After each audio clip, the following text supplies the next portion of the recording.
तो जी अस्सलाम वालेकुम। आज हमारा अगला टॉपिक है रेक्टेंगुलर कंपोनेंट। हमने एडिशन ऑफ वेक्टर में हेड टू टेल रूल को अच्छी तरीके से पढ़ लिया था। आप इससे पिछली वाली वीडियो भी देख सकते हो। रेक्टेंगुलर कंपोनेंट्स क्या होते हैं, सबसे पहले तो इस पर हम बात करेंगे। रेक्टेंगुलर कंपोनेंट्स, असल में रेक्टेंगुलर का क्या मतलब होता है, कंपोनेंट्स का क्या मतलब होता है। रेक्टेंगुलर का मतलब होता है यानी कि 90, यानी कि स्टैंड फॉर परपेंडिकुलर, यानी कि ये जो कोई चीज़ 90 एंगल पर होती है उसे हम कहते हैं रेक्टेंगुलर। और एक होता है components. What is components? Component का मतलब होता है कि small parts of A vector, vector के छोटे छोटे जो पार्ट्स होते हैं उससे हम कहते हैं कंपोनेंट्स। और ये जो पार्ट्स होते हैं ये हमेशा वेक्टर से छोटे होंगे, यानी वेक्टर इससे बड़ा होगा। ठीक है। The parts of a vector which are perpendicular to each other, ऐसे पार्ट्स वेक्टर के जो एक दूसरे के परपेंडिकुलर होते हैं। अब इसका क्या मतलब है, इससे अगले वाले पेज में हम जानेंगे। तो सबसे पहले किसी रेक्टेंगुलर कंपोनेंट को ड्रा करने के लिए आपने क्या करना होगा, आपने ड्रा करना होगा दो चीज़ें आपने ड्रा करनी होगी। Draw perpendicular from the head of vector on X axis. क्या मतलब है इसको मैं अच्छी तरह आपके सामने बताऊंगा। यहाँ पर भी मैंने लिखा हुआ है ये आपने क्या करना है। सबसे पहले ये मेरे पास क्या है, ये एक सिस्टम है। मैंने कहा था कि वेक्टर को आप जब भी बनाओगे तो कार्टेशियन कोऑर्डिनेट सिस्टम में बनाओगे। ये मेरे पास एक वेक्टर है, let suppose this is the vector. तो आपने क्या करना है, इसके मुताबिक आपने इस वेक्टर के हेड से एक परपेंडिकुलर ड्रा करना है। बिल्कुल मैंने एक परपेंडिकुलर ड्रा करना है। किस चीज़ पर? एक्स एक्सिस पर। ये क्या है, एक्स एक्सिस पर मैंने ड्रा किया है। अब आपने क्या करना है, put the arrow head at the end of the line segment. ये आपके पास लाइन सेगमेंट है, ये एक ये है और ये एक ये है। ये लाइन सेगमेंट पर आपने एक एरो हेड लगानी है। अब आपको पता है कि ये एक वेक्टर है जो खुद दिया गया था। अब इसका बन गया ये y कंपोनेंट और ये बन गया x कंपोनेंट। ठीक है। तो मतलब एक वेक्टर के क्या बन गए आपके पास, एक वेक्टर के rectangular component of original vector. यहाँ पर ये रेक्टेंगुलर कंपोनेंट है। ये क्या है, इसके पार्ट्स है। इस ए के ये ए वाई ए एक्स ये पार्ट्स है। यहाँ पर भी मैंने ये बातें लिखी है जो मैंने यहाँ पर बता दी कि ये मेरे पास एक वेक्टर ए है, ये 90 एंगल ये कोई एंगल पर है सॉरी, और ये कोई एंगल बना रहा है। अब देख सकते हैं यहाँ पर मैंने एक क्या करना है, इसके हेड से एक्स एक्सिस पर एक परपेंडिकुलर लाइन ड्रा करनी है और इन दोनों साइड पर, इस साइड पर भी और इस पर भी मैंने एरो लगानी है। तो ये आपके पास y कंपोनेंट हो जाएगा और ये आपके पास ये जो नीचे ये x कंपोनेंट हो जाएगा। इसको हम कहेंगे ए एक्स और ए वाई। अब ये और ए वाई और ए एक्स ये रेक्टेंगुलर कंपोनेंट्स है। This is the rectangular components. ठीक है। ये आपके पास क्या है, रेक्टेंगुलर कंपोनेंट्स है। ठीक है। अच्छा, ये आपके पास क्या बन गया, ये नीचे वाला बेस बन गया, ये हाईपाइटन्यूस। ठीक है। और ये आपके पास बन गया क्या, वाई कंपोनेंट। ठीक है। अच्छा, उसके बाद आपके पास आता है कि वेक्टर ए रेक्टेंगुलर कंपोनेंट में चार आपके पास वाई कंपोनेंट आता है और एक्स कंपोनेंट आता है, ए वाई और ए एक्स। ठीक है। इसके बाद इसके फार्मूले हैं, इस पर हम बाद में बात करेंगे कि वेक्टर इज इक्वल टू, इसमें वेक्टर बराबर होता है अंडर रूट एक्स कंपोनेंट का स्क्वायर प्लस वाई कंपोनेंट का स्क्वायर। ये जो एक्स कंपोनेंट है और ये वाई कंपोनेंट है, इनका स्क्वायर और इनके ऊपर अंडर रूट। अब इस डायग्राम में ये जो मैंने डायग्राम लिखा है, ये इस डायग्राम में ये चार चीज़ें आती है। वो कौन कौन सी है, ए वेक्टर क्या है, थीटा के बारे में, ए एक्स के बारे में और ए वाई के बारे में। ठीक है। तो सबसे पहले हम पढ़ते हैं ए के बारे में। ए वेक्टर आपने पढ़ा कि ए वेक्टर क्या है, हाइपो है। ठीक है, हाइपोटेन्यूज। तो according to Pythagoras theorem, hypotenuse का square is equal to base square plus perpendicular square. ठीक है, बेस और प्लस परपेंडिकुलर का स्क्वायर। अब देखो ये आपके पास क्या होता है, इस तमाम पर आप स्क्वायर ड्रा करो और आप इसका स्क्वायर रूट लो तो ये कट हो जाएगा, क्योंकि ये नहीं कटता है। ठीक है, दो स्क्वायर नहीं कटते हैं अंडर रूट से। तो ये आपके पास फार्मूला आ जाएगा कि a is equal to under root A X square plus A Y का स्क्वायर। अब इससे रिलेटेड जो MCQs आएगा वो आप सॉल्व कर पाओगे। देखो ना, if the x component is 3 metre, मेरे पास एक x कंपोनेंट है वो 3 मीटर है और y कंपोनेंट है वो 4 मीटर है, तो मैग्नीट्यूड ऑफ वेक्टर कितना होगा। तो आप इस फार्मूले को पुट करें, एक x दिया गया है, y दिया गया है। तो जब आप इसको पुट करेंगे, ये x कितना है 3 मीटर, तो ये आपके पास 3 स्क्वायर आ जाएगा क्योंकि ये स्क्वायर है, और ये 4 स्क्वायर आ जाएगा, y का 4 स्क्वायर, और ये आपके पास 24, और इसका आंसर तकरीबन बनता है 5। ठीक है, तो मैग्नीट्यूड 5 ही होगा। ये था आपके पास क्या, ए वेक्टर के बारे में। अब आते हैं थीटा के बारे में। मैंने कहा कि 4 चीज़ें ज़रूरी है, एक ये, दूसरा, तीसरा, चौथा, ये तो हो गया। ठीक है, अब आते हैं इस दूसरे पर। थीटा क्या होता है? आपको पता है कि टेंजेंट जो थीटा होता है वो बराबर होता है परपेंडिकुलर डिवाइड बाई बेस। तो परपेंडिकुलर क्या है? परपेंडिकुलर पर तो ए वाई है और बेस पर ए एक्स है। तो मैं लिख सकता हूँ कि अगर मुझे थीटा चाहिए तो थीटा को मैं यहाँ पर लिखूँगा, और यहाँ पर theta is equal to 10 inverse और A Y divide by A X.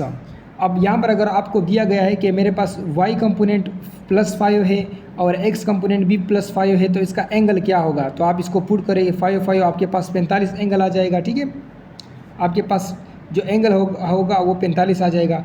अब यहाँ पर क्या हो गया, थीटा भी होगा। अब आते एक ए एक्स पर। ठीक है, ए एक्स, ये देखो, ये आपके पास क्या है, ए एक्स पर आते हैं। तो जैसे आपको पता है कि x कंपोनेंट पर हम cos थीटा लेते हैं, तो इसके लिए फार्मूला है, एक ट्रिक है कि कुत्ता भौंकता है cos theta base divide by perpendicular.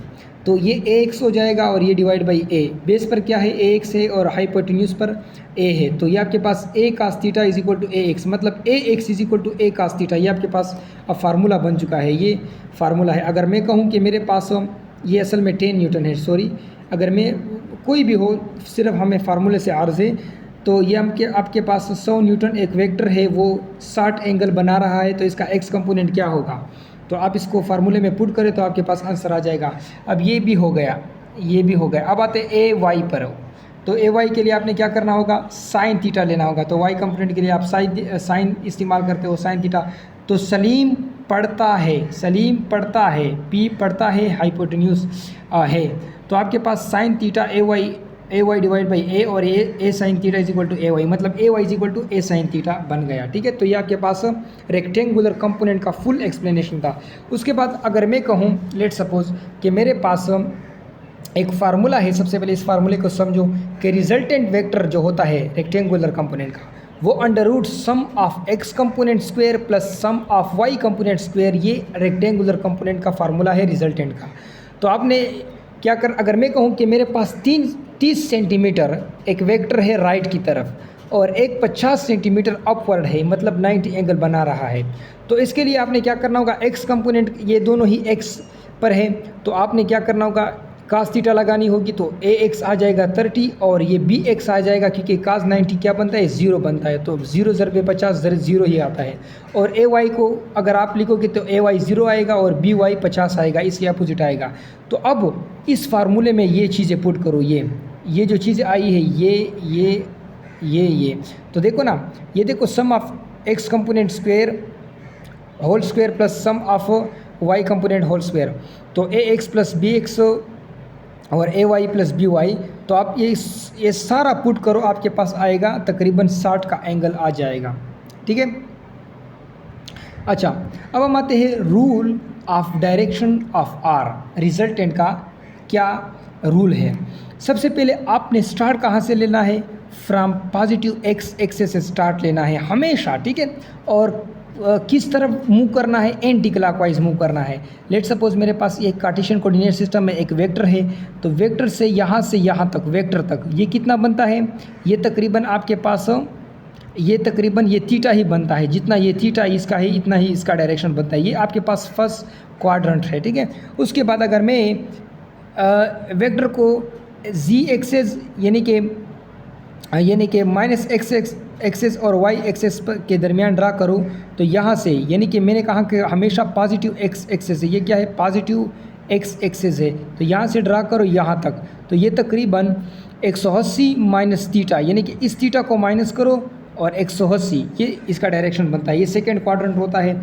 और जो थर्ड केस है उसमें क्या होता है, वेक्टर को जी एक्सेस के यानी कि माइनस एक्स एक्सेस और माइनस वाई एक्सेस के दरमियान ड्रा किया गया है, तो यहाँ से यहाँ तक, तो ये 180 बनता है प्लस थीटा भी बनता है, ठीक है, थीटा भी बनता है। और ये आपके पास 180 प्लस थीटा इसका डायरेक्शन है। ये थर्ड क्वाड्रेंट है और जो फोर्थ क्वाड्रेंट है उसमें क्या लिखा गया है कि पॉजिटिव एक्सिस से स्टार्ट लिया गया है 180, फिर यहाँ से यहाँ, तो मतलब 360 माइनस, इसको माइनस करो, ठीक है, ये पूरा नहीं गया है तो माइनस थीटा, तो इसका डायरेक्शन है, ठीक है।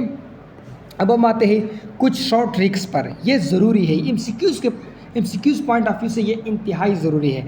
अगर दो वेक्टर के दरमियान थीटा 0 एंगल होगा तो आप उसको डायरेक्ट सम करेंगे, ठीक है।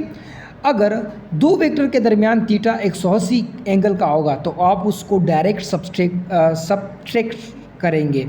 मसलन कि ए वेक्टर है 10 और बी वेक्टर है 20, तो अगर ये पैरेलल है, थीटा 0 एंगल बना रहा है, तो आपने क्या करना है, इनको ऐड करना है, तो इससे आंसर 30 आता है, ठीक है। और अगर ये अपोजिट है तो आपने इसको माइनस करना है और इसका आंसर 5 आएगा। अगर आपके पास थीटा 90 एंगल का है दो वेक्टर के दरमियान, तब आपने ये फार्मूला इस्तेमाल करना होगा, ठीक है।